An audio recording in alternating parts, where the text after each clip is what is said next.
hoops. Man, we're taking a look at 2010. Those were good times for sure, but let's see how the picks came out since then. John Wall, the one-and-done Kentucky superstar, went first overall to Washington. His Kentucky teammate, DeMarcus Cousins, was also a consensus top 5 pick. There were 4 All-Stars in this draft: Wall, Cousins, Paul George, and Gordon Hayward. And oddly enough, they all have one thing in common. They all had catastrophic injuries after personal best years, which prevented their careers as going as far as they maybe could have. George and Hayward fully recovered from their leg injuries, while Wall and Cousins are now teammates on the Houston Rockets. Beyond those 4 All-Stars, there were plenty of solid players in the draft. Eric Bledsoe went 18th overall and starts for New Orleans. And don't forget about Jeremy Lin, who was brief superstar in 2012. But in this video though, we're going to be taking a look at the top 10 picks from that draft class and see where they are now. Let's start with the number 1 overall pick of the draft, John Wall. The consensus number 1 pick at the time, Wall, he mostly lived up to all the hype in his first 8 years in Washington. But unfortunately, that was before he missed out on the last 2 seasons with major injuries. One of the fastest, most explosive point guards in the NBA over the past decade, Wall made 5 straight All-Star teams from 2014 to 2018. And not only that, he was named the NBA All-Third Team in 2016-17. Wall and the 2012 number 3 overall pick Bradley Beal led the Wizards franchise in its best stretch in years. Washington made the playoffs 4 out of 5 seasons from 2014 to 2018 and made the second round 3 times. The one knock on Wall's career though has been his health. He suffered various knee and wrist injuries over the years that caused him to miss so much time. During the 2018-19 season, he suffered a torn Achilles that kept him out for all the 2019-2020 season. Then boom, on December 2nd, 2020, Wall, along with the 2023 lottery-protected first-round draft pick, were traded to the Houston Rockets for Westbrook. We're still seeing how that trade goes, but with Harden gone, Wall's the man in Houston, and there's still no limit. Next is the second pick, Evan Turner. And Turner was never fairly aligned, as he never lived up to the hype of a number 2 overall pick and the 4-year $70 million contract he signed with the Blazers in July of 2016. But throughout his career, he's been effective when utilized properly as a big ball-handling guard on bench units. His best stretch was a 2-year stint with the Celtics from 2014 to 2016, and on November 30th, 2020, Turner announces retirement from professional basketball. Next up is the third pick, Derrick Favors. The New Jersey Nets traded Derrick Favors to Utah partway through his rookie season in a blockbuster deal that got the superstar Deron Williams. And so he stayed there with the Jazz for the next decade. One of the more quiet but consistent bigs in the NBA, Favors grew into a double-digit scorer while remaining a solid rebounder and a versatile defender.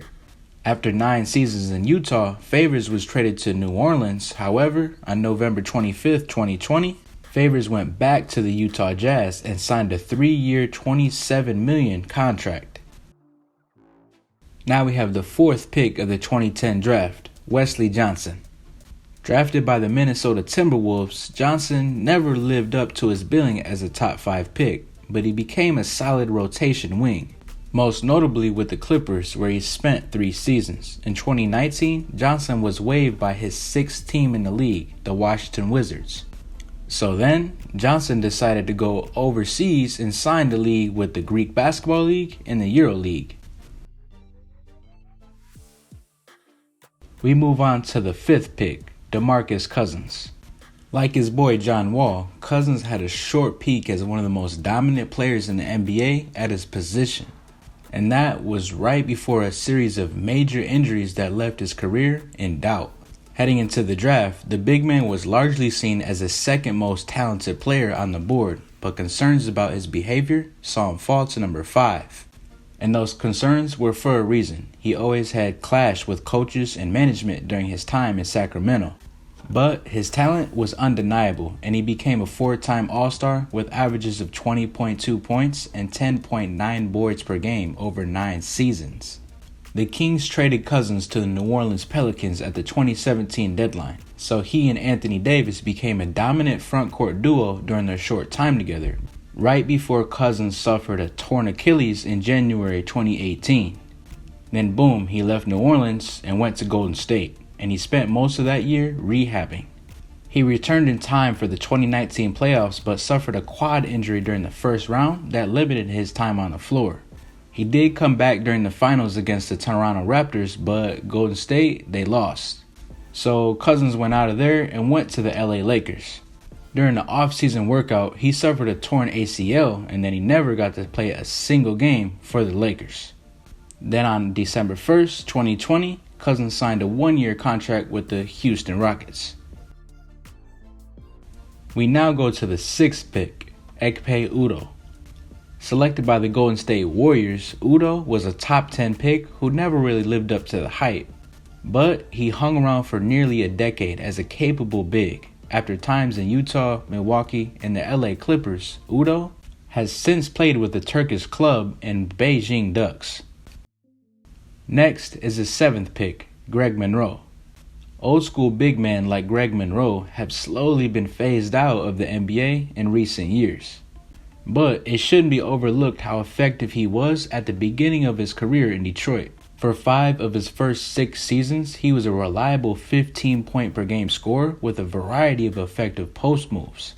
After Detroit, the 6'11 lefty played for Milwaukee, Phoenix, Boston, Toronto, and Philadelphia before heading overseas to play on a German basketball team in the EuroLeague.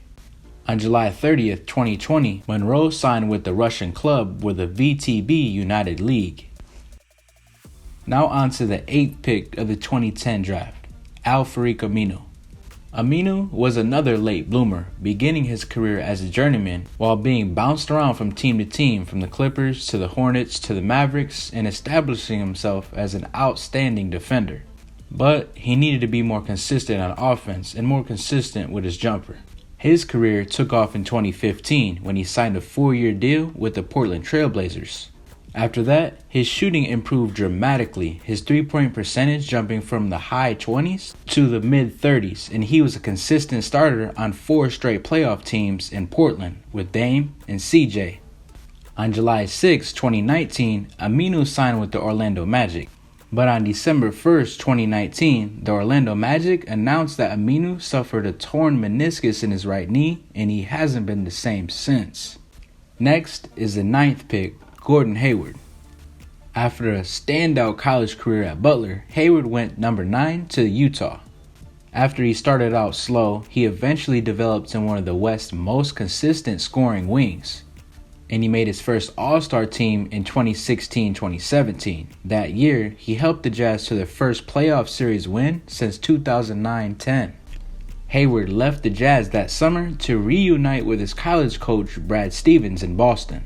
And then he missed all but 5 minutes of his first year with the Celtics after suffering a broken leg in the opening game against Cleveland. He then spent the next 2 seasons in Boston regaining his athleticism and rhythm. In 2020, he helped the Celtics make it to the Eastern Conference Finals, but they were eliminated by the Miami Heat. On November 29, 2020, Hayward was signed to the Boston Celtics to a 4-year, $120 million contract. But then he was traded to the Charlotte Hornets along with the 2023 and 2024 second-round draft picks in exchange for a conditional 2022 second-round draft pick. But on January 6, 2021, Hayward set a new career high of 44 points in a 102-94 win over the Hawks. So Hayward, maybe not done. And finally, we have the 10th pick of the 2010 draft, Paul George, PG. While there were a handful of future stars that were in the 2010 draft, George's career has turned out the best from that year. He got an opportunity in Indiana early in his career because of injury issues for all-star forward Danny Granger, and he quickly established himself as one of the best NBA two-way players. And the Pacers made the playoffs in his rookie season. The core of Paul George, David West, George Hill, Lance Stephenson, and Roy Hibbert were a consistent presence in the playoffs for a few years. Most notably, it was a couple of epic Eastern Conference Finals battles with the Miami Heat in 2013 and 2014.